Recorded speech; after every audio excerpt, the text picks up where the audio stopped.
सूत्र भाष्य मूळ भाष्याचा व्यवस्थित रीतीने आशय व्यक्त करण्याकरता उपयोगी पडतं. अध्यास भाष्य ब्रह्मसूत्रातल्या एकाही सूत्रावरचं नाही, पण अध्यास भाष्य वाचल्याशिवाय ब्रह्मसूत्र भाष्य कळतच नाही. त्याप्रमाणे पसायदान हे प्रकरण जर आपण ज्ञानेश्वरीतलं पाहिलं तर ते गीतेच्या एकाही श्लोकासंबंधानं ज्ञानेश्वर महाराजांनी लिहिलेलं नाही, पण ज्ञानेश्वर महाराजांचं पसायदान वाचल्याशिवाय ज्ञानेश्वरी कळतच नाही. जेव्हा अध्यास भाष्य वाचावं तेव्हा ब्रह्मसूत्र भाष्य कळणार. त्या पद्धतीनं ज्ञानेश्वर महाराजांनी मांडलेलं हे पसायदान वाचावं, मागितलेलं हे पसायदान वाचावं, तेव्हा आईचं हृदय काय असतं हे आपल्याला कळून मग पुढे ज्ञानेश्वरी मातृ हृदयानं कशी निर्माण झालेली आहे याची आपल्याला उकल होत जाते. ज्ञानेश्वर विठ्ठल श्री ज्ञानदेव तुकाराम सद्गुरु गुंडा महाराज की जय, सद्गुरु हरी महाराज की जय. आता विश्वात्मके देवे येणे वाग्यज्ञ तोषावे, तोषो निमज द्यावे पसायदान हे. जे खळांची व्यंकटे सांडो तया सत्कर्मी रती वाढो, भूता परस्परे पडो मैत्र जीवाचे. ज्ञानेश्वर महाराजांनी मागितलेलं हे पसायदान सगळ्यांना परिचयाचं आहे. 9 ओव्याचं प्रकरण आहे, लहानसं प्रकरण आहे, पण सगळ्या विश्वाचं कल्याण ज्ञानेश्वर महाराजांनी या 9 ओव्यातून आपल्या सद्गुरुदेवाच्या जवळ, त्या सद्गुरूंना सद्गुरू न म्हणता विश्वात्मक देव अशा पद्धतीचं संबोधन वापरून ज्ञानेश्वर महाराजांनी हे पसायदान मागितलेलं आपल्याला पाहायला सापडतं. आणि आताच कासर्डीकर सरांनी उल्लेख केल्याप्रमाणे मातृशक्तीचा गौरव असल्यामुळं ज्या मागण्यातून ज्ञानेश्वर महाराजांचं मातृ हृदय प्रगट झालं अशा पद्धतीच्या या मागण्याचा विचार करणं मला उचित वाटलं, म्हणून हा विचार आपल्याला थोडासा पाहायचा आहे. पसायदान हे जे प्रकरण आहे ज्ञानेश्वर महाराजांच्या स्वतंत्र प्रतिभेतलं हे प्रकरण आहे असं म्हणायला हरकत नाही. कारण गीतेचं भाष्य लिहित असताना गीतेच्या भाष्याच्या व्यतिरिक्त असं काही ज्ञानेश्वर महाराजांनी ज्ञानेश्वरीमध्ये मांडलेलं आपल्याला पाहायला सापडतं. जे गीतेच्या संबंधानं लिहायचं आहे तेही ज्ञानेश्वर महाराज लिहितात आणि त्याच्या अनुषंगानं बाकीचं काही जर मांडावं लागलं तर ते सुद्धा ज्ञानेश्वर महाराज मांडतात. भाष्याच्या बाबतीत जर विचार आपण केला, कोणत्याही ग्रंथाचं जे भाष्य असतं, जगद्गुरू शंकराचार्यांचं जे ब्रह्मसूत्रावर भाष्य आहे त्या ब्रह्मसूत्रावरच्या भाष्याच्या बाबतीमध्ये आचार्य सूत्राला धरून जे भाष्य लिहितात त्याला भाष्य म्हणतात, आणि सूत्राच्या भाष्याच्या व्यतिरिक्त असं अनुषंगानं त्यांना जे शंकराचार्यांना लिहावं लागतं ते जे शंकराचार्याचं भाष्य आहे त्याला उत्सूत्र भाष्य म्हणतात. सूत्राच्या बाहेरचं अशा पद्धतीचं लिहिलेलं भाष्य. आचार्यांनी ब्रह्मसूत्र भाष्याला प्रारंभ करत असताना अथात ब्रह्म जिज्ञासा हे ब्रह्मसूत्रातलं पहिलं सूत्र आहे, पण त्या अथात ब्रह्म जिज्ञासा या सूत्राला प्रारंभ करण्याच्या आधी जगद्गुरू शंकराचार्यांनी केवलाद्वैताचं तत्त्वज्ञान समजावून सांगण्याच्या दृष्टीनं या केवलाद्वैताच्या तत्त्वज्ञानामध्ये अध्यासाची प्रक्रिया, हे सगळे जग मायामय म्हणजे काल्पनिक आहे ही प्रक्रिया जगाला लक्षात यावी या दृष्टीनं आचार्यांनी जे लिहिलेलं भाष्य आहे, सुरुवातीची जी त्यांच्या आचार्यांची प्रस्तावना आहे त्या प्रस्तावनेचं नाव आहे अध्यास भाष्य. त्याला म्हणतात अध्यास भाष्य. अध्यास काय आहे? अध्यास म्हणजे कल्पना. आपल्याला जे आतस्म्यूस तद्बुद्धी जे तिथं नाही त्याच्या ठिकाणी ते आहे अशा पद्धतीची भावना होणं.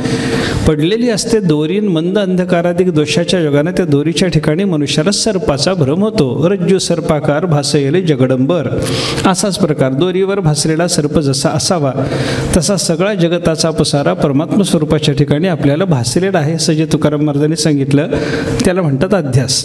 हा अध्यास अनेक पद्धतीने आपल्याला जगामध्ये होत असतो. मनुष्याला स्वप्न पडलं तो सुद्धा एक प्रकारचा अध्यास आहे. काहीच नसतं आणि ते सगळं दिसत राहतं याला अध्यास म्हणायचं. दोरीवर सर्प नसतो पण तो सर्प दिसत असतो. एखाद्या वेळेला वाळवंटातून जात असताना एखादा शिंपलासा उताना पडलेला असतो आणि त्याच्या चकचकीत भागाशी सूर्याच्या किरणाचा संयोग झाल्याच्या नंतर ते चमकायला लागलं की चांदी पडल्यासारखं दिसतं. याला म्हणतात शुक्ती का रजत. शुक्ती आहे, शुक्ती म्हणजे शिंपला. शिंपल्याच्या ठिकाणी रजताची म्हणजे चांदीची भावना झाली. चांदी नसताना चांदी दिसली, सर्प नसताना सर्प आपल्याला दिसला. जे तिथं नाही ते तिथं दिसायला लागलं याला म्हणतात अध्यास. कल्पना, अध्यास, भ्रम, माया, अविद्या सगळे एका अर्थाचे शब्द आहेत. हे अध्यास प्रकरण काय आहे? आजपर्यंत अध्यासाच्या संबंधाने वेगवेगळ्या शास्त्रकारांनी काय कल्पना मांडलेली आहे, अध्यास नेमका कसा होतो हे सगळं वेगळ्या वेगळ्या शास्त्रकारांच्या दृष्टीनं असलेलं त्यांचं अध्यासाच्या संबंधातलं मत. आणि अध्यास म्हणजे नेमकं काय आहे, त्याच्याबद्दल केवलाद्वैताच्या दृष्टीनं अध्यासाच्या संबंधातलं स्वतःचं मत एवढं सगळं मांडून माझ्या या पद्धतीनं हे सगळंच्या सगळं ब्रह्मसूत्र तुम्हाला अभ्यासावं लागणार आहे हे सुचवण्याकरता म्हणून आचार्याने सुरुवातीला लिहिले जे भाष्य आहे त्याचं नाव आहे अध्यास भाष्य. हे अध्यास भाष्य कसं आहे? उत्सूत्र भाष्य, कोणत्याही सूत्रावरचं भाष्य नाही. ब्रह्मसूत्रामध्ये 4 अध्याय, प्रत्येक अध्यायामध्ये 4 पाद, एका पादामध्ये अनेक अधिकरण शब्दाचा अर्थ काही सूत्रांचा असा समुदाय असतो की त्या सूत्राच्या समुदायातून वेगवेगळ्या पद्धतीचा विचार असतो. विषयो विषयश्चैव पूर्वपक्षस्तथोत्तरः सिद्धान्तश्चेति पंचांगम शास्त्रे अधिकरणम विधो. 5 अंगाने युक्त असलेला विचार त्याला म्हणायचं अधिकरण. अधिकरण एक प्रकरण आहे, एक लहानसं प्रकरण. एक अध्याय असतो, त्या अध्यायामध्ये एक पाद असतो, एका पादामध्ये अनेक अधिकरण असतात आणि अधिकरणामध्ये जो विषय असतो ना त्याच्यात पहिल्यांदा एका वेदवाक्याचा विषय म्हणून विचार करण्याकरता घेतलेला असतो. एक विषय वाक्य असतं, विषय त्या अधिकरणात जो विषय मांडलेला आहे त्या विषयाचं प्रतिपादन करणार एक वाक्य असतं. ते वाक्य विचाराकरता घेतल्याच्या नंतर त्या वाक्यात असलेल्या शब्दाच्या संबंधानं वेगवेगळ्या प्रकारचे संशय निर्माण होण्याची शक्यता असते. ते संशय सगळे मांडावे लागतात. दुसरं अंग, अधिकरणातलं 5 अंगाचं अधिकरण जे असतं त्याच्यातलं पहिलं अंग आहे विषय काय आहे हे सांगणे. दुसरं अंग त्याच्यातलं सांगितलं त्या विषयाच्या संबंधानं असलेला आपल्या अंतःकरणातला संशय व्यक्त करणे. एक शब्द आला, एखादा कोणता तरी शब्द आला, त्या शब्दाचा त्या वेदवाक्याला नेमका काय अर्थ सांगायचा आहे हे जर सांगायचं असेल तर अगोदर संशय सांगावे लागतात ना. मग ते सगळे संशय सांगून झाल्याच्या नंतर त्याच्यातला कोणता नेमका अर्थ घ्यायचा आहे याच्याबद्दल वेगळ्या प्रकारचा विचार वेगळे लोक सांगायला लागतात. त्या सगळ्या बाकीच्या वेगळा विचार सांगणारे लोक म्हणजे एक शब्द त्याच्या संबंधानं आलेले एक शब्द म्हणण्यापेक्षा एक संकल्पना, त्या संकल्पनेच्या संबंधाने निर्माण झालेला वेगळ्या प्रकारचा विचार आणि त्या वेगळ्या प्रकारच्या विचाराच्या संबंधानं निर्णय देताना काही लोक असं सांगतात तुम्हाला सिद्धांताला जे सांगायचं आहे त्याच्यापेक्षा वेगळंच खरं आहे हे दाखवण्याचा प्रयत्न असतो. त्याला म्हणतात पूर्वपक्ष. आणि जो कोणता पूर्वपक्ष मांडला गेला त्या पूर्वपक्षाचं पुढं खंडन करावं लागतं, त्याला म्हणतात उत्तर पक्ष. आणि उत्तर पक्ष मांडून झाल्याच्या नंतर उत्तर पक्षाच्या पेक्षाही महत्त्वाची जर कोणती गोष्ट असेल तर याच्यातून सिद्धांत म्हणून काय सांगायचं आहे तो सांगणं. पहिल्यांदा विषय सांगणं, त्या विषयाच्या संबंधातले संशय सांगणं, संशयाच्या नंतर पूर्वपक्ष वेगळे मांडणं, त्या सगळ्या पूर्वपक्षांचं खंडन करणं आणि नेमका सिद्धांत काय आहे ते सांगणं. याला काय म्हणायचं? अधिकरण. म्हणजे मी हे कशाकरता सांगत होतो, ब्रह्मसूत्राच्या रचनेचा विचार जर आपण केला, व्यासांनी रचलेली जी 555 ब्रह्मसूत्र आहेत त्यांच्या रचनेचा जर आपण विचार केला तर त्याच्यामध्ये 4 अध्यायाचा विभाग सांगितलेला आहे. 4 अध्यायाचा विभाग सांगितला. 4 अध्यायाच्या विभागापैकी प्रत्येक अध्यायामध्ये पुन्हा 4 पादाचा विचार सांगितला. एक चतुर्थांश भाग, पाद शब्दाचा अर्थ चतुर्थांश भाग, अध्यायाचा एक चतुर्थांश भाग. त्याच्यातला प्रत्येक पादातला एक विचाराची एक शृंखला असते. त्या पादामध्ये एक अधिकरण असतं. आत्ता सांगितल्याप्रमाणे अधिकरण असतं. मग विषय वाक्य, संशय, पूर्वपक्ष, उत्तरपक्ष आणि सिद्धांत या पद्धतीनं अधिकरणाची रचना करत असताना कधी ते अधिकरण एका सूत्रातही संपून जातं आणि कधी त्या अधिकरणाकरता 9-10 सूत्र सुद्धा लागतात.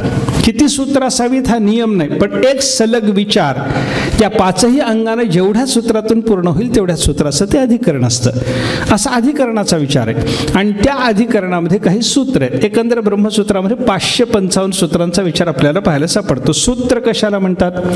सूत्र शब्दाचा अर्थ आपल्याकडे सांगितला. अल्पाक्षरम असंदिग्धम सारवत विश्वतोमुखम अस्तोभम अनवद्यंच सूत्रम सूत्रविदो विदुः. सूत्र कशाला म्हणायचं त्या संबंधातला विचार सांगत असताना मोठ्या लोकांनी आपल्याला असं सांगितलं, अल्पाक्षरम कोणत्याही विषयाच्या संबंधातलं एक सूत्र रचायचं जर झालं तर त्याच्यात अक्षराची संख्या अतिशय अल्प लागते.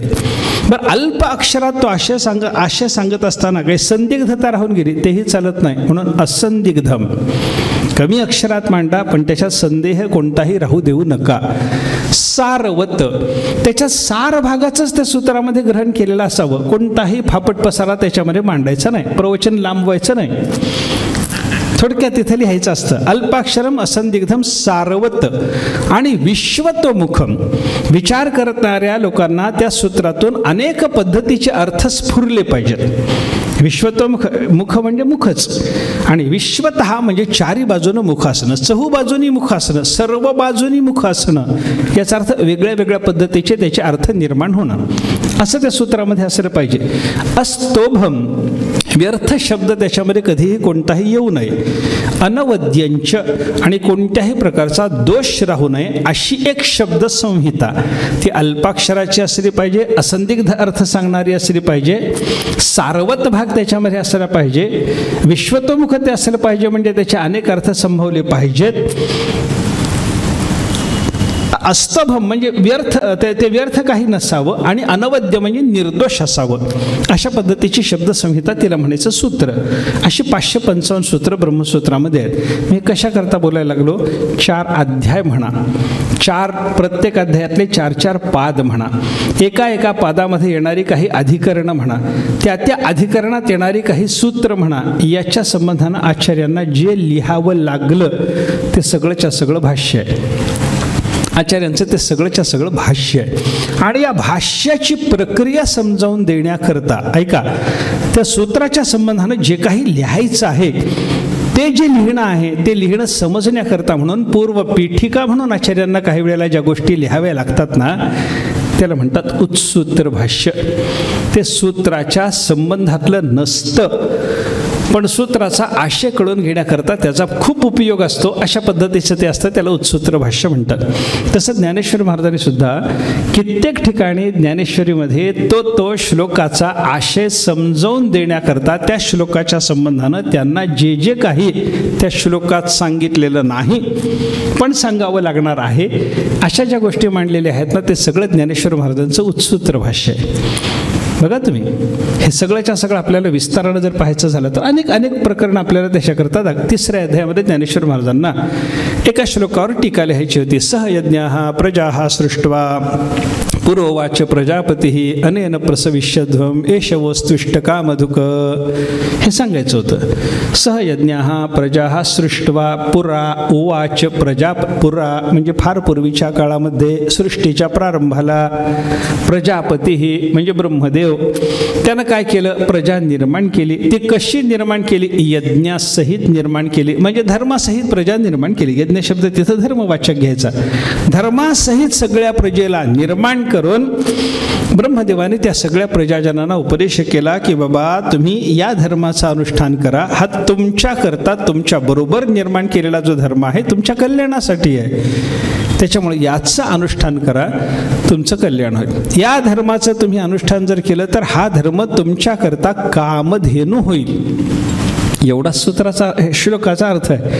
पण हा श्लोकाचा अर्थ समजावून सांगण्याकरता ज्ञानेश्वर महाराज जेव्हा भाष्य लिहायला लागले तेव्हा ज्ञानेश्वर महाराजांनी पुरा प्रजापती उवाच, माग ब्रह्मदेव बोलले, हे जे प्रकरण आहे की नाही, हे सगळ्या प्रजेला बोलले, एवढं श्लोकाच्या आधारानं लक्षात घेतलं. आणि मग ज्ञानेश्वर महाराजांनी त्या ठिकाणी एका स्वतंत्र प्रकरणाची रचना केली. त्या प्रकरणाला प्रजापती संदेश म्हणतात. ज्ञानेश्वरीमध्ये प्रजापती संदेश नावाचं स्वतंत्र प्रकरण ज्ञानेश्वर महाराजांनी मांडलं. काय झालं, ते वेळी प्रजी विनविला ब्रह्मा देवा काय आश्रय येथा महा तव म्हणे तो कमळ जन्मा भूता प्रती, असं ज्ञानेश्वर महाराजांनी त्याच्या संबंधानं सृष्टीच्या प्रारंभाला ब्रह्मदेवानं प्रजा निर्माण केले. सगळी प्रजा निर्माण करून झाल्याच्या नंतर ती धर्मासहित निर्माण केलेली होती, पण त्या धर्माचा आपला काही संबंध आहे हे लोकांना कळत नव्हतं. अशा अवस्थेमध्ये सगळ्या प्रजेनं ब्रह्मदेवाला प्रार्थना केली, देवा आम्हाला आश्रय काय, कशाच्या आश्रयानं आम्ही जगायचं, कशाच्या योगानं आमचं कल्याण आम्ही साधायचं, आम्हाला कल्याण. बापाचं काम मुलाला निर्माण करून सोडून देणं एवढंच नाही ना, निर्माण केलेल्या त्या पोराच्या कल्याणाचं साधन सुद्धा पोराला लावून देणं बापाच्याच कामामध्ये येतं ना.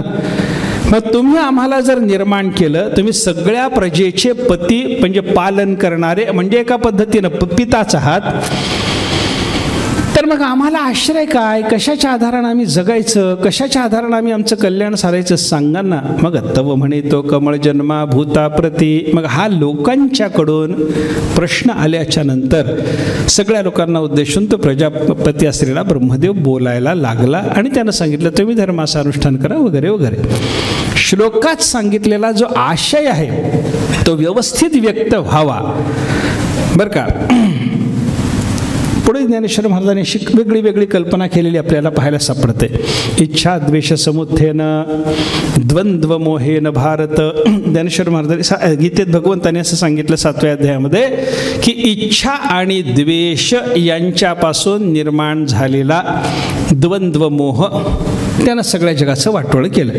एवढंच गीतेनं सांगितलंय. इच्छा आणि द्वेष यांच्या संयोगातून निर्माण झालेला द्वंद्व मोह. आता हा द्वंद्व मोह इच्छा आणि द्वेष यांच्यापासून निर्माण होतो म्हणलं की हे मायबाप आहेत आणि मग यांचे मायबाप कोण, त्यांचे मायबाप कोण, सगळी कुलपरंपराच ज्ञानेश्वर महाराजांनी शोधून काढलेली आपल्याला पाहायला सापडते. सगळी कुलपरंपरा ज्ञानेश्वर महाराज सांगायला लागले. अहंकार तनुसी वालभ पडिले. पहिल्यांदा ज्ञानेश्वर महाराजांनी सांगितलं अहंकार आणि तनु म्हणजे शरीर. शरीर हा शब्द न वापरतात, तनु मुद्दाम स्त्रीलिंगी शब्द वापरला. अहंकार हा नवरा आणि तनु म्हणजे देह. देह आणि अहंकार यांचं लग्न झालं म्हणजे देह तादात्म्य निर्माण झालं, देहाहंकार निर्माण झाला. तया दोघास्तव जन्मला. तेथ इच्छा हे कुमारी झाली, ते कामाची या तारुण्य आली, तेथ द्वेषेसी मांडली वराडिक. ज्ञानेश्वर महाराज सांगतात त्या अहंकार आणि तनु यांच्या लग्नातून निर्माण झालेली एक एकुलती एक कन्या, तिचं नाव आहे इच्छा. ती इच्छा देह आणि अहंकार या दोघाच्या लग्नातूनच इच्छा निर्माण होते. नुसता देह आहे इच्छा येत नाही, नुसता अहंकार आहे इच्छा येत नाही. देहाचं अहंकाराचं लग्न लागावं तेव्हा त्यांच्या संयोगातून निर्माण होणारी इच्छा आहे. अहंकार आणि देह या दोघाच्या संयोगातूनच इच्छा निर्माण होते. इच्छा आहे कुमारी झाली, ते कामाची या तारुण्य आली. मग त्या इच्छेला तारुण्य आलं आणि इच्छेला तारुण्य आलं म्हणजे तिला कामाचं रूप प्राप्त झालं. आणि कामच इच्छा म्हणजेच काम न. काम शब्दाचा अर्थ काय, इदम मे स्यात् इति इच्छा काम शब्दिता. मला हे पाहिजे असं जे मनुष्याला वाटत असतं ना, हे हवं हवंसं वाटणं म्हणजेच इच्छा आणि हवं हवंसं वाटणं म्हणजेच काम आहे. इच्छेला तारुण्य आलं, तिला कामाचं रूप प्राप्त झालं. मग त्या इच्छेचं लग्न करायचं ठरलं. मग ते लग्न कोणाशी झालं, तिथं द्वेषेसी मांडली वराडिक. त्या इच्छेचं द्वेषाच्या बरोबर लग्न झालं.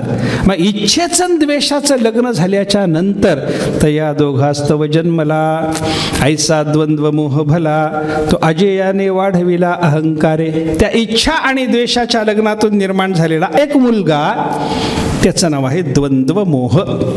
मग या द्वंद्व मोहाला इच्छा आणि द्वेष हे त्याचे मायबाप असल्यामुळं त्या द्वंद्व मोहाचे, आणि अहंकार आणि तनु हे आजोबा आजी असल्यामुळं या द्वंद्व मोहाला वाढवणारं कोण आहे, अजेयाने वाढविला. नातवाला कौतुकानं खेळवून वाढवत कोण असतो, आजोबा वाढवतो. त्याप्रमाणे द्वंद्व मोह जर वाढायचा झाला म्हणजे द्वंद्व मोह शब्दाचा अर्थ काय, द्वैताच्या संबंधानं आपल्या अंतःकरणात असणारा मोह. हा कशानं वाढणार आहे, अहंकारानंच वाढणार ना. म्हणून तो ज्ञानेश्वर महाराजांनी सांगितलं तो आजा असलेल्या अहंकाराने वाढवला. आता इच्छा आणि द्वेष यांच्यापासून निर्माण झालेला द्वंद्वमोह जगाचं वाटोळं करतो एवढंच गीता सांगते. पण त्याच्या संबंधानं ज्ञानेश्वर महाराजांना ते सगळं प्रकरण समजावून देण्याच्या करता ते अहंकार तनु इच्छा द्वेष त्यांच्यापासून निर्माण झालेला द्वंद्वमोह, मग त्या द्वंद्वमोहानं पुन्हा कसा अनर्थ मांडला या संबंधातली सगळी प्रक्रिया सांगण्याकरता म्हणून एक गोष्ट जी सांगावी लागली ज्ञानेश्वर महाराजांना. याला काय म्हणायचं, हे गीतेच्या श्लोकावरचं भाष्य नसून हे उत्सूत्र भाष्य आहे. उत्सूत्र भाष्य, प्रजापती संदेश उत्सूत्र भाष्य. आत्ता आपण पाहिलेलं द्वंद्वमोह याच्या जन्माच्या कथेच्या संबंधानं आलेलं सगळंच्या सगळं प्रकरण उत्सूत्र भाष्य.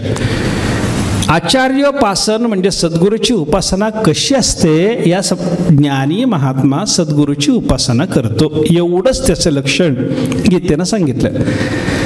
ज्ञानी महात्म्याच्या ठिकाणी अहिंसा असते एवढंच गीता सांगते. पण ती अहिंसा म्हणजे काय म्हणलं की ज्ञानेश्वर महाराज सगळे शास्त्रकार काढतात आणि त्या प्रत्येक शास्त्रकाराच्या दृष्टीनं असलेली अहिंसा हिंसा कशी ठरते हे दाखवत बसतात. आयुर्वेदाच्या दृष्टीनं असलेली अहिंसा हिंसा कशी आहे, पूर्वमीमांसेच्या दृष्टीनं असलेली अहिंसा हिंसा कशी ठरते.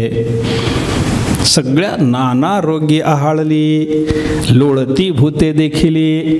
ज्ञानेश्वर महाराज सांगतात, आयुर्वेद जाणणारा वैद्य काय करतो, नाना रोगांनी तळमळत असलेले जीव पाहतो आणि त्या सगळ्या जीवांची तळमळ निवारण करण्याकरता म्हणून काही औषधाची योजना करतो.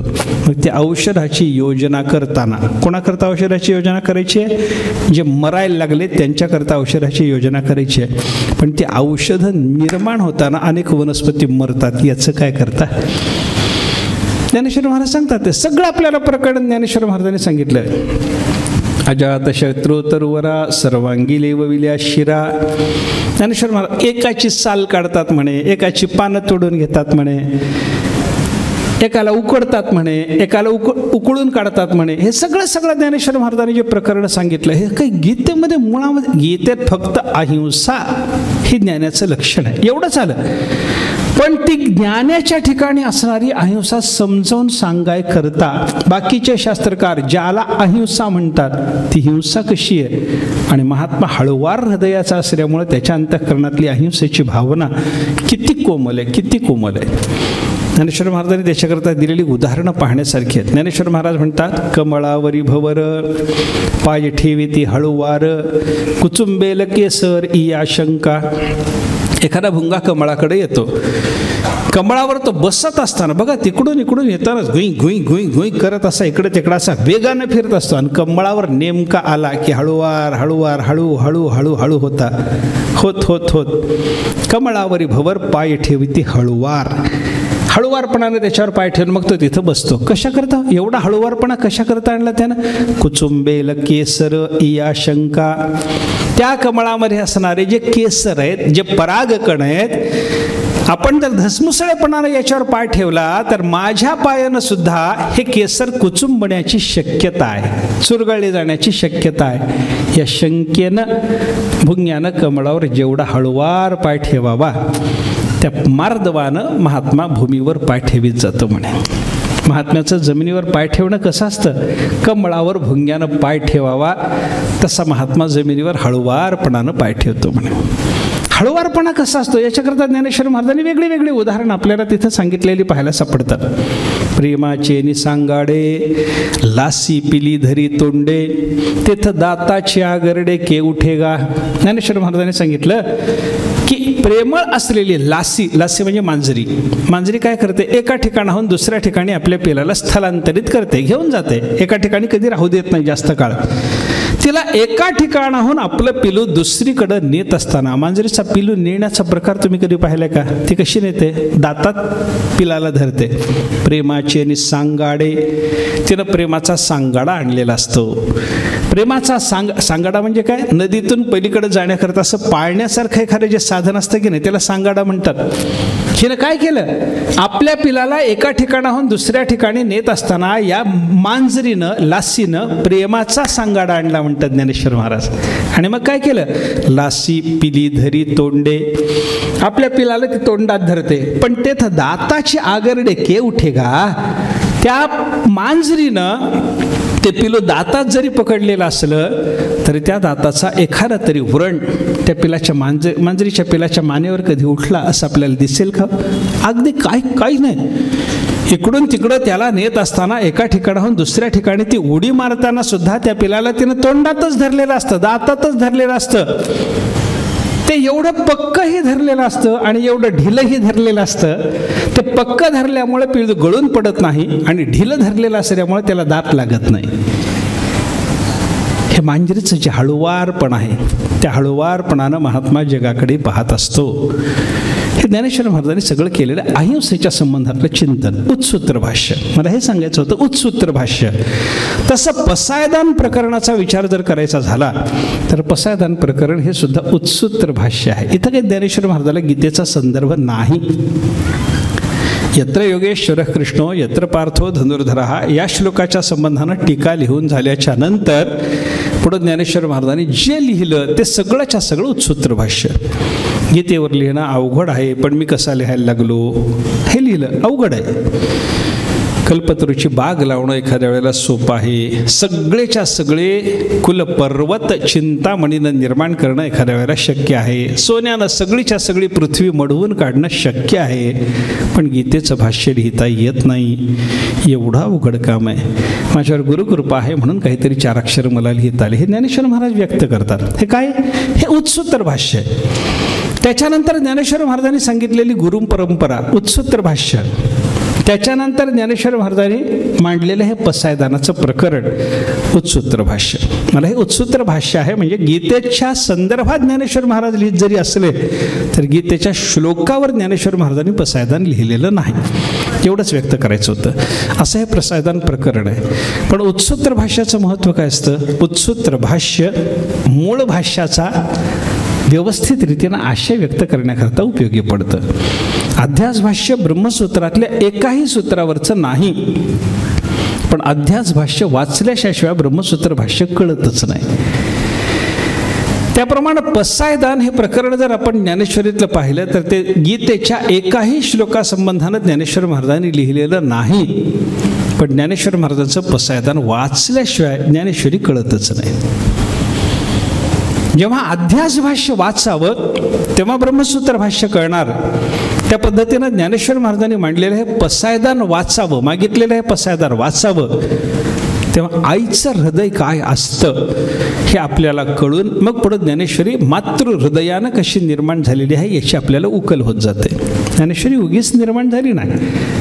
ज्ञानेश्वरी कशी निर्माण झाली त्या संबंधातली प्रक्रिया ज्ञानेश्वर महाराजांनी सांगितली. मला काहीतरी कळतं म्हणून मी ज्ञानेश्वरी लिहित नाही. मला काही विद्वत्ता मिरवायची आहे म्हणून मी ज्ञानेश्वरी लिहित नाही. मला काहीच कळत नाही असं ज्ञानेश्वर महाराज म्हणतात. शब्द कैसा घडीजे, प्रमेयी कैसे पाचडीजे, अलंकार म्हणजे काय ते नेणे. ज्ञानेश्वर महाराज म्हणतात शब्द कसा घडवावा मला ठाऊक नाही. सिद्धांतावर कसं आरूढ व्हावं मला ठाऊक नाही. साहित्याच्या दृष्टीनं अलंकार रस काय असतात मला काहीच कळत नाही. त्यांच्याएवढं कोणालाच कळत नाही. हा भाग वेगळा आहे. आणि न कळणारा महात्माच मला कळत नाही म्हणतं. कळणाराच महात्मा मला कळत नाही असं म्हणतो. न कळणारा म्हणतो सगळं आपल्याला ठाऊक आहे म्हणतं. काय त्याच्यात पडलंय? म्हणूनच उपनिषदानं सांगितलंय यस्या मतम तस्य मतम मतम यस्य न वेदसः. जो म्हणतो मला काहीच कळालं नाही, यस्य अमतम मला कळालं नाही असं जो म्हणतो तस्य मतम समजा त्याला नक्की कळालेलं आहे. आणि मतम यस्य जो म्हणतो मला सगळं कळालं त्याला काहीच कळालं नाही हे लक्षात घ्या. मतम यस्य न वेदसः त्याला काही कळत नाही हे लक्षात घेतलं पाहिजे. ज्ञानोबा म्हणतात मला काही कळत नाही. आणि काही कळत नाही म्हणणारे ज्ञानेश्वर महाराज जेव्हा ज्ञानेश्वरी सांगायला लागतात तेव्हा त्यांनी ती कशा करता सांगितली? मला हे कळतं म्हणून सांगायचं नाही ना. त्यांनी सांगितलं ना मला कळत नाही म्हणून. मला कळत नाही हे त्यांचं बोलणं जरी विनयाचं असलं तरी कळतंय म्हणून सांगायला लागले ज्ञानेश्वर महाराज असं नाहीये. एवढं तरी त्याच्यातून निश्चित होतं. मग कशा करता ज्ञानेश्वर महाराजांनी गीतेवर भाष्य लिहिलं? मातृहृदयानं लिहिलं. काय मातृहृदय तिथे व्यक्त होतं? गीतेचा अर्थ कळाला पाहिजे. गीता संस्कृतात आहे. साधारणपणे महाराष्ट्र मंडळामध्ये नांदणाऱ्या लोकांची मराठी भाषा आहे. मग या मराठी भाषिक लोकांना गीता कळावी याची व्यवस्था झाली पाहिजे. हा विचार कोणाला आला? निवृत्तीनाथांना आला. ज्ञानेश्वर महाराजांच्या सद्गुरूच्या मनामध्ये हा विचार आला. हा विचार आल्याच्या नंतर निवृत्तीनाथ महाराजांना सांगितलं ज्ञानोबा आपल्याला गीतेच्या संबंधानं काहीतरी लिहावं असं माझ्या मनात आहे. तीरे संस्कृताची गहनी तोडोनी मराठी शब्द सोपाने रचिली आथी निधाने श्री निवृत्ती देवे. ज्ञानेश्वर महाराज सांगतात की एखाद्या नदीमध्ये प्रवेश करण्याकरता नदीचं तीर जर उंच असेल आणि दगडाचा काठ जर असेल तर त्या दगडाच्या काठावर गेल्याच्या नंतर तिथं नदीत उतरण्याकरता घाट निर्माण करावा लागतो. घाट निर्माण केल्याशिवाय नदीच्या पाण्यात प्रवेश होत नाही. तसं गीता माऊली गीतेचं जे तत्वज्ञान आहे या गीता माऊलीच्या तत्वज्ञानाला संस्कृताची गहन तीर होती म्हणे. तीरे संस्कृताची गहने. मग काय केलं? तोडोनी मराठी शब्द सोपाने. मग दगडाचा काठ असला म्हणजे तिथं काही दगडाच्या पायऱ्या बांधीत बसावं लागत नाही. तो दगड छाटून काढायचा आणि पायऱ्या करायच्या. दगड छाटायचा आणि पायऱ्या करायच्या. तेव्हा संस्कृताची जी गहन तीर होती ती गहन तीर तोडून मराठी शब्दाची सोपानं म्हणजे पायऱ्या कोणी निर्माण केल्या? रचिली आथी निधानी श्री निवृत्ती देवे. हे निवृत्तीनाथांनी काम करून ठेवलेलं आहे म्हणे. आणि त्यांनी करून ठेवलेलं काम त्यांनी माझ्या बुद्धीमध्ये घातलं म्हणून मी गीता लिहित बसलो, ज्ञानेश्वरी लिहित बसलो, भावार्थ सांगत बसलो. हे ज्ञानेश्वर महाराजांचं विनयाचं बोलणं जरी असलं तरी सद्गुरूंनी सगळ्या मराठी भाषिक लोकांना गीता कळाली पाहिजे म्हणून ज्ञानोबा तो गीतेच्या संबंधानं लिही म्हणाल्यावर ज्ञानेश्वर महाराज लिहायला निघाले. हे मातृहृदय आहे. आईलाच वाटतं मुलाचं कल्याण व्हावं. तसं सगळ्या जगाच्या कल्याणाची भावना ज्ञानेश्वर महाराजांच्या अंतःकरणात आहे. कोणी कितीही त्रास द्या, आईला मुलाने त्रास दिला तरी त्या मुलाच्या कल्याणाची भावना आईच्या अंतःकरणात जशी असावी. कथा सांगतात नाही, ती काल्पनिक कथा आहे असं नाही, पुराणातही आलेली आहे. पुराणात आहे, थोडासा बदल असेल पण पुराणातही ती कथा आहे. एक मुलगा तरुण, आई घरी एकटी, अशा अवस्थेमध्ये त्या मुलाचं एका तरुणीवर प्रेम जडलं आणि तिच्याशी लग्न करायचं त्याच्या मनात असताना तिनं सांगितलं कारण मी तुझ्याशी लग्न करायला तयार आहे पण तुझी आई मला घरात नको. आता काय करा? हाच विचार सगळे बोलतात. आता सगळ्या तरुणीचा हाच विचार असतो, मी तुझ्याशी लग्न करते पण म्हातारी मायबाप नकोत. काय करायचं ते कर. तिनं सांगितलं मला आई नको तुझी. तो म्हणलं ठीक आहे, आईला सोडतो, मी घर वेगळं करतो. तो तसं नाही म्हणे, तुझी आई जगातच नको मला, म्हणजे मारायचं आईला. ठीक आहे म्हणे, हा मारून यायला तयार झाला. आईला प्रेम वेड असतं म्हणतात. तो निघाला, घरी गेला, आईला त्यानं मारलं आणि हिनं सांगितलं होतं तुझ्या आईला मारलं की नाही हे मला नक्की कळावं, याच्याकरता आईचं काळीज सोबत आण. हा काळीज घेऊन निघाला. हा काळीज घेऊन रस्त्याने जात असताना घाईघाईत निघालेला ठेचकाळला पडला, हातातून ते काळीज बाजूला पडलं आणि ते बाजूला पडलेलं आईचं काळीज हा ठेचकाळून पडला आणि गुडघ्याला लागलं. हे पाहून ते काळीज बोलायला लागलं, म्हणे बाळा काही लागलं का रे, थोडं हळू चालत जा. हे कोण बोललं? ज्या आईला त्यानं मारून टाकलंय त्या आईचं काढून घेतलेलं काळीज याला म्हणतं की बाळा तुला लागलं का, हळू चालत जा बरं. याला म्हणतात मातृहृदय. आईचं हृदय अशा पद्धतीचं असतं. पोरानं कितीही जरी दोष केलेला असला, पोरानं कितीही अनुचित व्यवहार मातेशी जरी, एखाद्या वेळेला बाप कठोर होण्याची शक्यता आहे पण माता कठोर होऊ शकत नाही. म्हणून जगद्गुरु शंकराचार्य म्हणतात ना, कुपुत्रो जायेत क्वचिदपि कुमाता न भवती. कुपुत्रो जायेत, एखाद्या वेळेला जगामध्ये कुपुत्र मुलगा वाईट वर्तन करू शकतो पण क्वचिदपि एखाद्या वेळेला सुद्धा कुमाता न भवती. माता मात्र वाईट स्वभावाची असू शकत नाही. माता मुलाच्या करता कधी वाईट नसते. कुपुत्र जायेत, मुलगा वाईट असू शकतो पण माता मात्र पोराच्या संबंधानं कधीही वाईट भावना मनामध्ये आणू शकत नाही. हे जे मातेचं हृदय आहे की नाही, ज्ञानेश्वर महाराजांची ज्ञानेश्वरी वाचताना आपल्याला हे मातृहृदय प्रत्येक ओवीतून दिसून येतं. ज्ञानेश्वर महाराजांना ज्यांनी ज्यांनी त्रास दिला, ज्ञानेश्वर महाराजांना ज्यांनी ज्यांनी वाळीत टाकलं, ज्ञानेश्वर महाराजांना भिक्षासुद्धा ज्या लोकांनी मिळू दिली नाही, ज्ञानेश्वर महाराजांना त्यांच्या गुरुची इच्छा पूर्ण करण्याकरता खापराचं परळसुद्धा ज्या लोकांनी गावातल्या दिलं नाही, अशा सगळ्या लोकांना सुद्धा ज्ञानेश्वरीच कळावी, गीता कळावी याच्याकरता ज्ञानेश्वर महाराज योजना करतात आणि त्यांच्या कल्याणाची व्यवस्था करतात. हे पाहिल्यावर ज्ञानोबाराय माऊली म्हणण्याच्या योग्य त्याचे इथे नक्की पडतं आपल्याला. आणि अशा मातृहृदयातून हे गीतेचं भाष्य ज्ञानेश्वरीच्या रूपाचं, भावार्थ दीपिकेच्या रूपाचं ज्ञानेश्वर महाराजांनी लिहिलेलं आहे. हे आपल्याला लक्षात घेतलं पाहिजे. ज्ञानेश्वरी मातृहृदयातून आली आणि मातृहृदयातून आलेली आहे हे ज्ञानेश्वरीच्या शब्दातून आपल्याला लक्षात यावं याच्याकरता पसायदान आधी वाचावं लागतं. हे मला सांगायचं आहे. ब्रह्मसूत्र भाष्य हे जग खोटं आहे हे सांगण्याकरता येतं. हे लक्षात येण्याकरता जसं अध्यास भाष्य पहिल्यांदा वाचावं लागतं मग ब्रह्मसूत्र भाष्य वाचलं कळायला लागतं, तसं ज्ञानेश्वर महाराजांचं पसायदान वाचलं की ज्ञानोबाराय मातृहृदयानं कसे बोलतात हे आपल्याला पटायला लागतं. मातृहृदय तिथं पहिल्यांदा व्यक्त होतं. कारण पहिलीच प्रार्थना ज्ञानेश्वर महाराजांची कशी, खळांची व्यंकटी सांडो, खळ म्हणजे दुष्ट, त्या दुष्टाची व्यंकटी म्हणजे वाकडेपणा, तो नष्ट झाला पाहिजे. पहिली मागणी ही आहे ज्ञानेश्वर महाराजांची. खळ गेला पाहिजे, दुष्ट गेला पाहिजे असं ज्ञानेश्वर महाराजांनी कधी मागितले का? कसं आहे बघा, जगामध्ये दुष्ट पाहिला की त्या दुष्टाच्या संबंधानं साधारण 3 प्रकारच्या प्रतिक्रिया जगात असतात. उदाहरणानं सांगायचं झालं तर सर्पाचं उदाहरण आपण घेऊ. एखाद्या ठिकाणी सर्प पाहिला, दुष्ट आहे सर्प, दोषयुक्त आहे. मग तो सर्प पाहिला की त्या सर्पाच्या संबंधाने 3 प्रकारचे विचार सांगणारे लोक आपल्याला पाहायला सापडतात. कसे?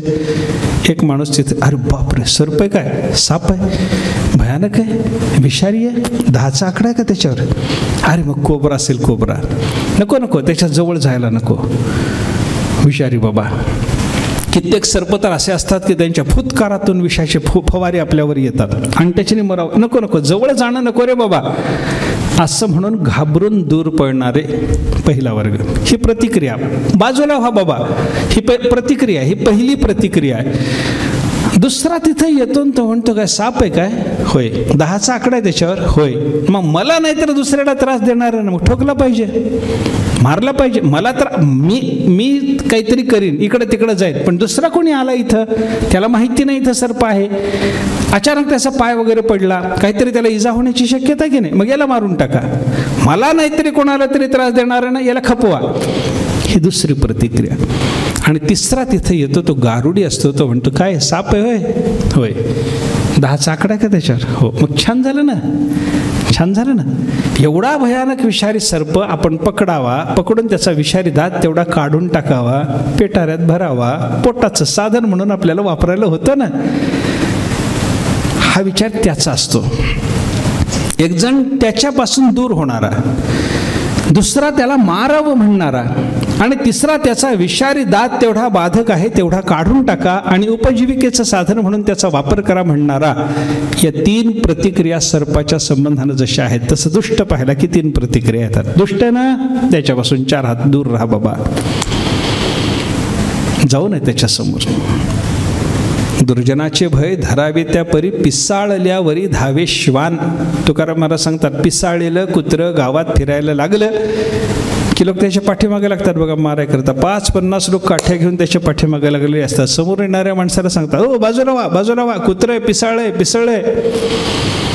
समोर जायची कोणाची छाती नसते बघा त्याच्या. 50 माणसं धावतात त्याच्या पाठीमागे गाठ्या घेऊन त्याला मारायला, पण मागूनच जातात, समोरून नाही, समोरून नाही.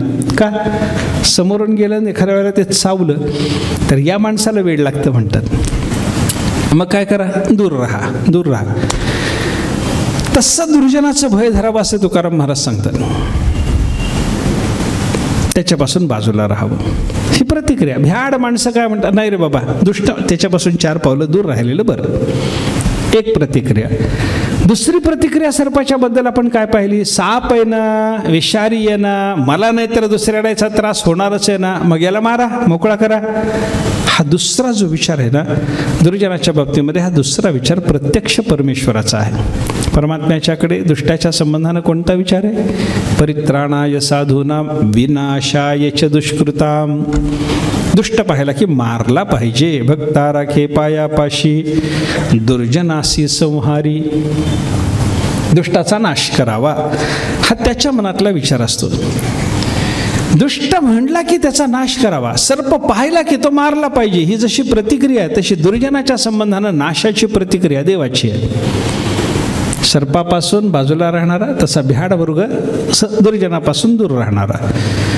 सर्प पाहिला की मारावा म्हणणारा तसा दुष्ट पाहिला की त्याला मारला पाहिजे या विचाराचा परमात्मा. आणि तिसरा गारुडी जसा सर्पाकडे येतो आणि त्याचा विषारी दात तेवढा काढला की तो सर्प आपल्याला पोटासाठी साधन म्हणून वापरता येतो, एवढा विचार जसा गारुड्याचा आहे तशा पद्धतीनं दुष्ट मनुष्य पाहिला. दुष्ट आहे ना पण माणूसच आहे ना, माणूसच आहे ना, आपल्यातलाच आहे ना, मग याचा दुष्टपणा तेवढा जर घालवला तर याच्या आपल्याला परमार्थाकरता काहीतरी कामाकरता, चांगल्या कामाकरता याचा उपयोग करून घेता येतो ना. मग म्हणून काय करा, खळांची व्यंकटी सांडो, दुष्टाचा दुष्टपणा गेला पाहिजे. खापराला परिसाचा काही उपयोग नसतो, कुत्र्याच्या शेपटाला नळकांड्याचा काही उपयोग नसतो. तसा सामान्य सज्जनाचा दुर्जनाला सज्जन करण्यामध्ये काही उपयोग नसतो. पण खापराला सुद्धा सोनं करण्याची ताकद परिसात जरी नसली तरी महापुरुषात असू शकते. कुत्राच्या शेपटाला नीट करण्याची ताकद नळकांड्यात जरी नसली तरी ब्रह्मदेवात असू शकते. त्याच पद्धतीनं कसलाही दुष्ट असला तरी त्याला सज्जन बनवण्याची ताकद संत महात्म्याची असू शकते. म्हणून ज्ञानेश्वर महाराज म्हणतात, खळांची व्यंकटी सांडो.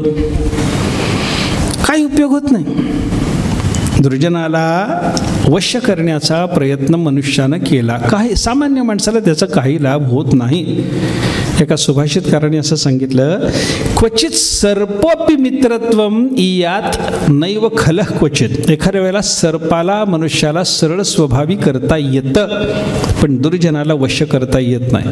सर्पालाही वश करता येतं, सर्पही ताब्यात ठेवता येतो, भयानक सर्पही ताब्यात ठेवता येतो, पण दुर्जनाला आपल्या ताब्यात ठेवता येत नाही. उदाहरण त्याच्याकरता सांगितलं, न शेषशायिनोप्यस्य वशो दुर्योधनो हरेहे. भगवान महाविष्णूचा विचार करा, ते शेषाची शय्या करून त्याच्यावर झोपू शकतात, पण दुर्योधनाला वश करू शकत नाही.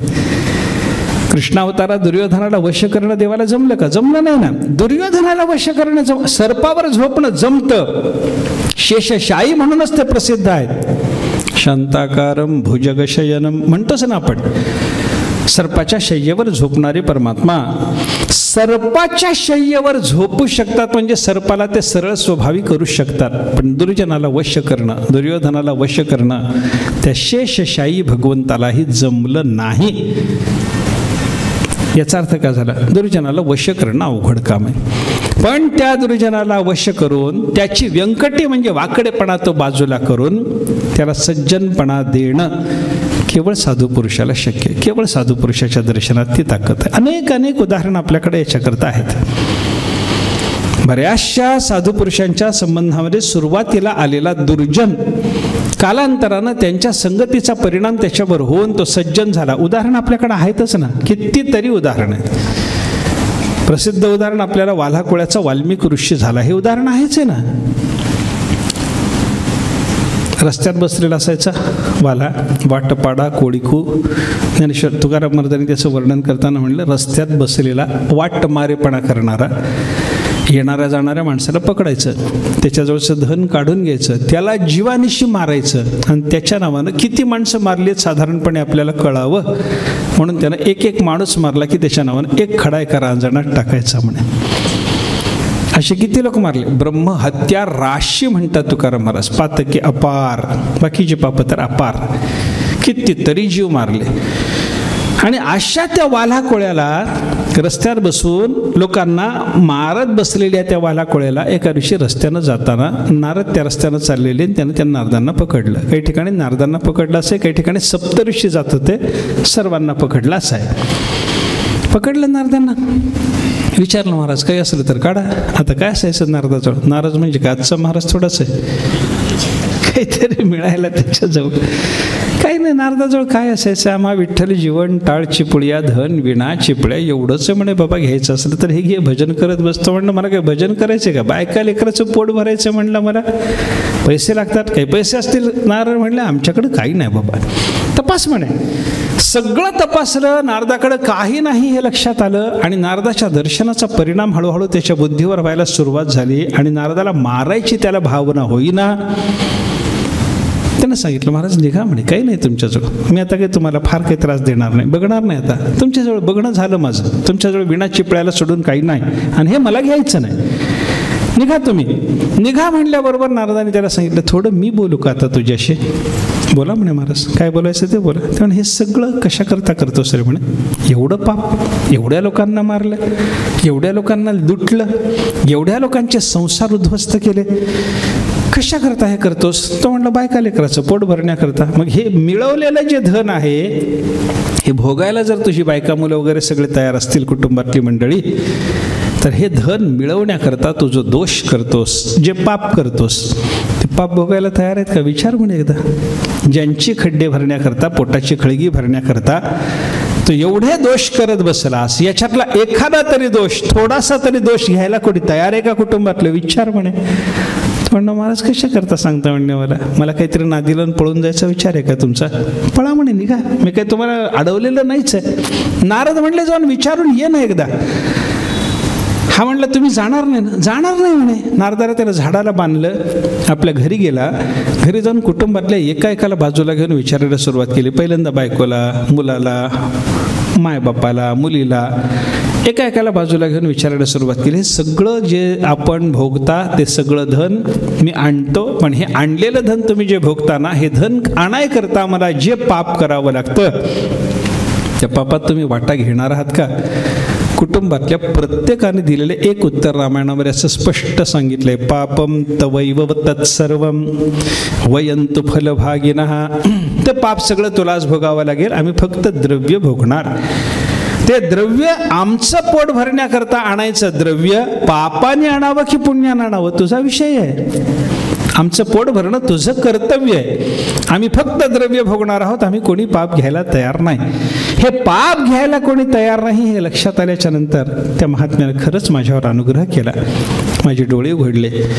असं वाला कोळ्याला वाटायला लागलं. मग तो नारदाकडे आला, नारदाला झाडाचा सोडला, साष्टांग नमस्कार घातला आणि सांगितलं, महाराज आजपर्यंत चूक झाली, याच्या पुढं कल्याणाचा मार्ग दाखवा.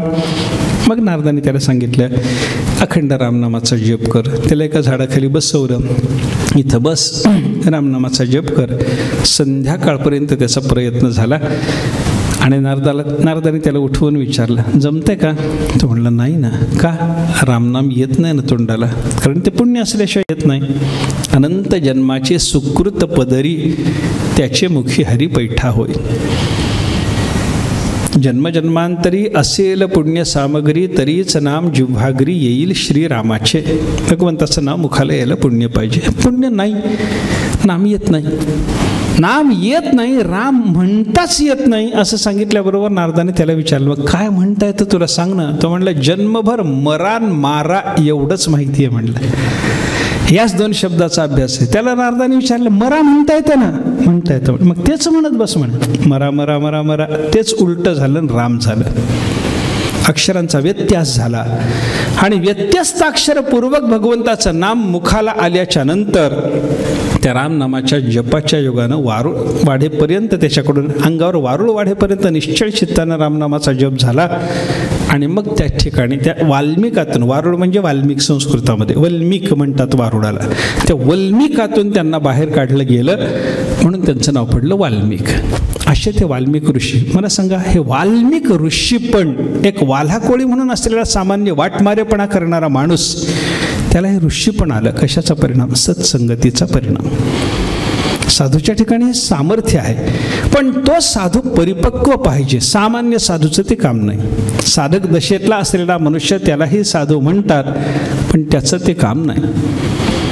ढेकणाच्या संगे हिराजो भंगला, कुसंगे नाडला साधू तैसा. तुकाराम महाराजांनी ते आपल्याला सांगितलं.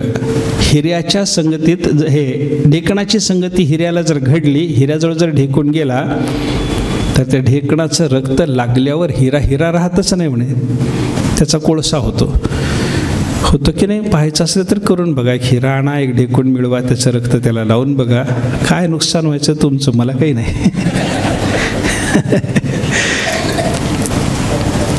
ढेकणाच्या संगतीनं हिरा जसा भंगून जावा, तुकाराम महाराज सांगतात, कुसंगतीमध्ये गेला की साधू सुद्धा त्याचे नुकसान होतं. हा कुसंगतीत गेल्यावर बिघडणारा जो साधू आहे की नाही, हा सामान्य साधू आहे, पूर्ण परिपक्व नाही. पण पूर्ण परिपक्व जर साधू असला तर तो दुर्जनाचा सज्जन करू शकतो. म्हणून ज्ञानेश्वर महाराजांची प्रार्थना काय? खळांची व्यंकटी सांडो. इथं मातृहृदय आहे, हे मला सांगायचं आहे. मातृहृदय कसं? आपण विचार करा ना, दुष्टच जावा असं ज्ञानेश्वर महाराज म्हणतात का? नाही, दुष्टाचा दुष्टपणा जाऊ, एवढाच विचार आहे. दुष्ट जाऊ असं अजिबात नाही. कोणताही दुष्ट जावा असं कोणता तरी सज्जन म्हणतो का? कोणता तरी संत महात्मा म्हणतो का? अरे तुकाराम महाराजाला त्या मंबाजी बुवानं काटेरी कुंपणानं झोडपून काढलं.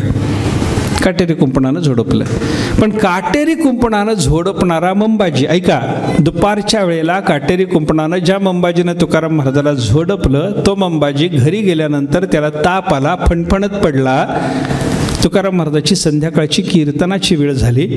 कीर्तनाचं भजन सुरू झालं. भजन सुरू झाल्यावर एक माणूस महाराजांना घ्यायला आला. महाराज तिथं गेले, आसनापर्यंत गेले. आता विणा घेऊन कीर्तनाला सुरुवात करायची. एवढ्यात महाराजांनी समोर बघितलं, मंबाजी बुवा नाही. मंबाजी बुवाची गंमत कशी होती, तो दिवसभर महाराजाची निंदा करायचा, दिवसभर महाराजांना त्रास द्यायचा, पण कीर्तनाला महाराजाच्या ऐकायला येऊन बसायचा. कारण चांगलं तिथंच ऐकायला मिळत होतं. बाजारात विकायला हे माझं आहे म्हणून सांगायला जे चांगलं लागतं ते सगळं इथल्याशिवाय दुसरीकडे मिळत नव्हतं. म्हणून महाराजाच्या कीर्तनाला येऊन बसायचा. तर महाराजाच्या कीर्तनाला महाराजांनी विचार केला, बुवा नाहीत, महाराजांची इच्छा काय, याचं कल्याण व्हावं. केवढी तळमळ आहे बघा. आणि त्याच्या कल्याणाची तळमळ असल्यामुळे तुकाराम महाराजांनी तिथं पाहिल्याबरोबर लोकांना विचार, बुवा आले नाहीत, आले नाहीत म्हणे, जाऊन बोला बुवाला घेऊन या बरं. तोपर्यंत कीर्तन सुरू होत नाही म्हणे आपलं, रोज बुवा असतात आपल्या कीर्तनाला.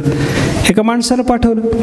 महाराजांचा एक शिष्य गेला, मंबाजी बुवाच्या घरी जाऊन चौकशी केली. बुवा असा तडफडत पडलेला, ताप आलेला, तळमळत पडलेला. बुवाला विचारलं, बुवा येणार नाही का? हे बघ म्हणे माझी अवस्था, दात वाजायला लागलेत, मला बसता धडी येत नाही, कसलं कीर्तन कसलं काय येत नाही म्हणे. बुवा येत नाहीत हे कळाल्याच्या बरोबर तो साधकाला परत आणि महाराजांना सांगितलं, महाराज बुवाला भरपूर ताप आहे म्हणे, अंगातच अंग दुखायला लागले त्यांचं, बसवत सुद्धा नाही, दात वाजत होते, मी गेलो त्यावेळेला थंडी भरून आली होती, येत नाही म्हणाले. महाराजांनी सांगितलं थोडा वेळ भजन चालू ठेवा, मी बुवाला जाऊन घेऊन येतो. त्याच्या घरी गेले, त्याचं अंग दाबून दिलं आणि त्याचं अंग चेपत असताना त्यानं विचारलं, कोण अंग चेपतंय? तर सांगितलं मी तुकाराम. मग उठून लाजून उठून बसला आणि विचारायला लागला, तुम्ही कसं काय? ते म्हणले तुम्हाला कीर्तनाला घेऊन जायला आलो. मग म्हणलं मला बसता येत नाही ना, अगोदर अंग चेपून तुम्हाला बरं करतो म्हणे. तुमचं अंग दुखायला लागले ना फार, तुम्हाला फार महाराजाची भाषा अशी आहे त्याच्यासमोर, तुम्हाला कधी कोणाला फार मारून सवय नाही, आज तुम्हाला माझा क्रोध आला त्याच्यामुळं फार मारावं लागलं म्हणून अंग दुखत असेल म्हणे. त्याला मारायची सवय नाही, ह्यांना काय रोज मार खायची सवय होती काय? पण त्याच्या मनाचं समाधान करण्याकरता मंबाजी बुवाच्या महाराज जे बोलले ना, तिथं काय व्यक्त होतं? परिपूर्ण साधुत्व. त्याही मंबाजीला कीर्तनाला आणून बसून त्याचं कल्याण करायचं.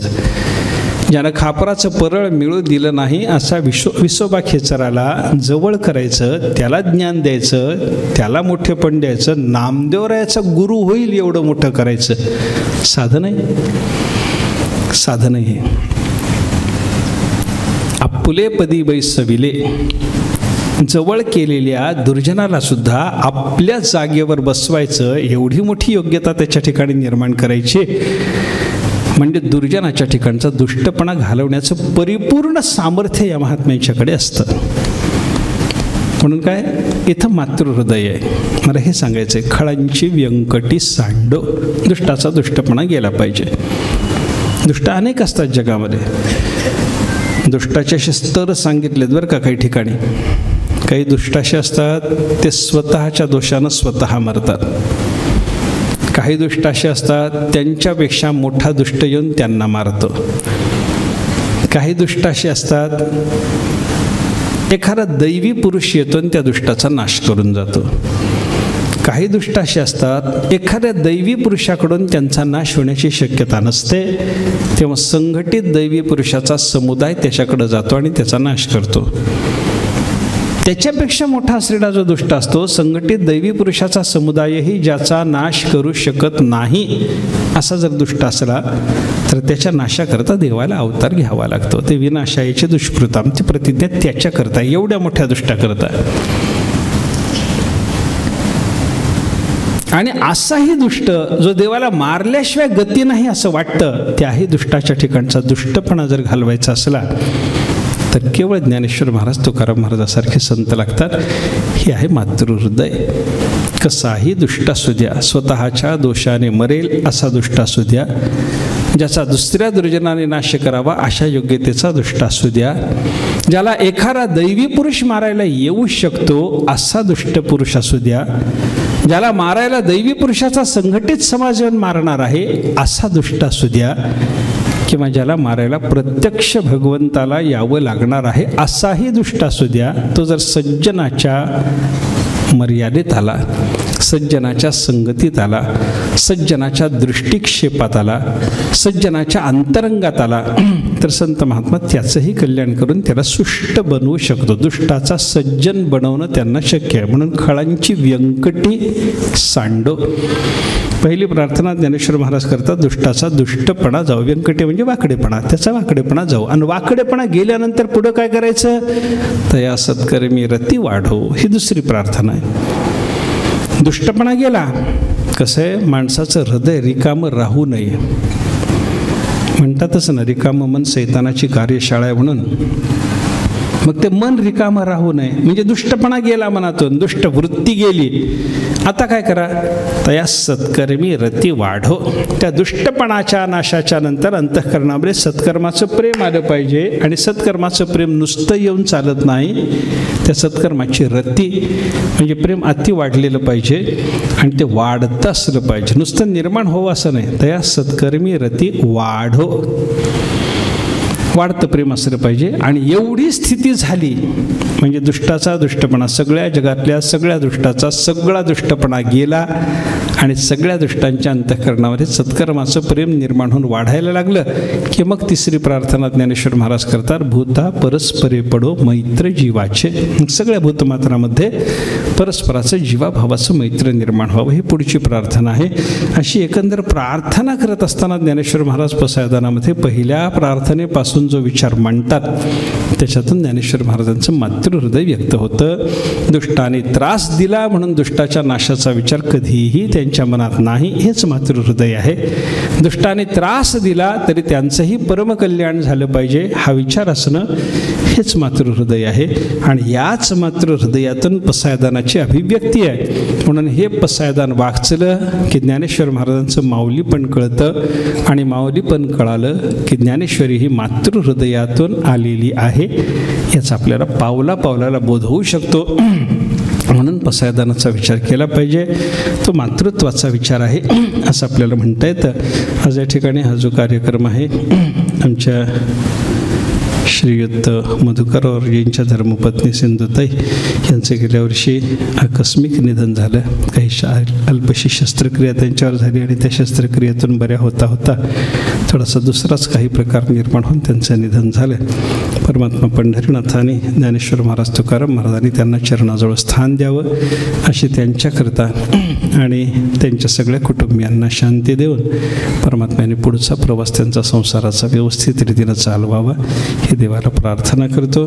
मातेच्या संबंधानं केलेला विचार ज्ञानेश्वर माऊलींच्या चरणी आपण समर्पण करू आणि त्यांनी मातृहृदय सर्व मातांच्या हृदयात जागं करावं आणि सर्वांच्या हृदयामध्ये मातृहृदय जागं करून सर्वांच्या हृदयाला मातृहृदय बनवून मातृहृदयानं जे काही संगोपन असतं ते सगळ्या लोकांचं संगोपन करण्याची क्षमता कमी जास्त प्रमाणात आपल्याही ठिकाणी परमात्मा पंढरीनाथानं ज्ञानोबारांनी निर्माण करावी अशी त्यांना प्रार्थना करून सेवा पूर्ण करतो. पुंडलिक वरदार विठ्ठल श्री ज्ञानदेव तुकाराम सद्गुरु गुंडा महाराज की जय. सद्गुरु हरी महाराज की जय. पासून आपण या ठिकाणी आहोत. महाराजांना कृपा सिंधू म्हटलं तरी ते काय फार वावगं ठरणार नाही. महाराज बोलायला सुरू करतात. पसायदान आपण आत्तापर्यंत वाचलेलं आहे, प्रार्थना केलेली आहे, पण पसायदान मातृहृदयातून आलेला आहे. याच्यासाठी जो उलगडा महाराजांनी केला तो अतिशय म्हणजे मला एक अमृतधारा जशी बरसावी आणि आपण ओले चिंब व्हावत अशा प्रकारचा एक अनुभूती आपल्या सगळ्यांना मिळाली. आणि सत्संगतीचा महिमा कळेना, सत्संग कोठे श्रमल्या मिळेना.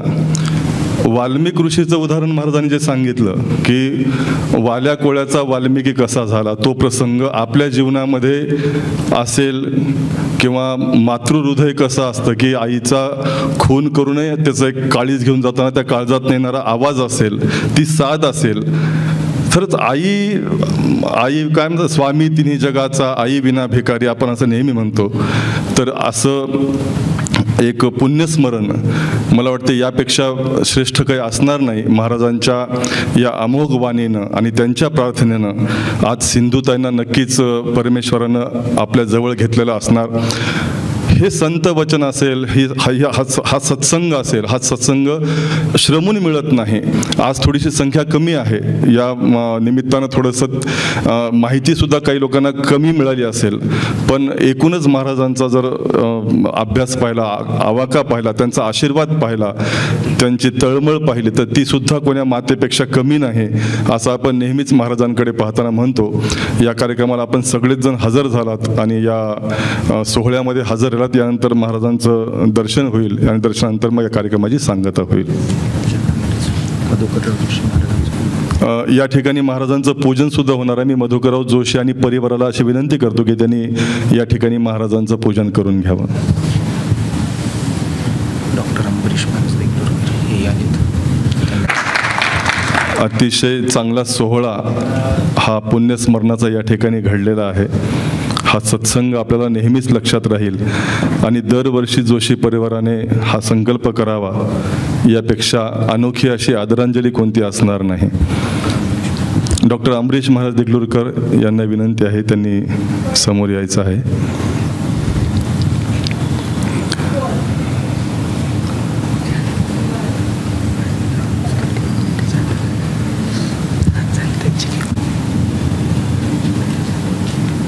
पुंडलिक वरदारी विठ्ठल श्री ज्ञानदेव तुकाराम सद्गुरु गुंडा महाराज की जय, सद्गुरु हरी महाराज की जय. हा कार्यक्रम पूर्ण झालेला आहे. सर्वांनी सावकाश शिस्तीत रांगेत येऊन दर्शन घ्यायचे.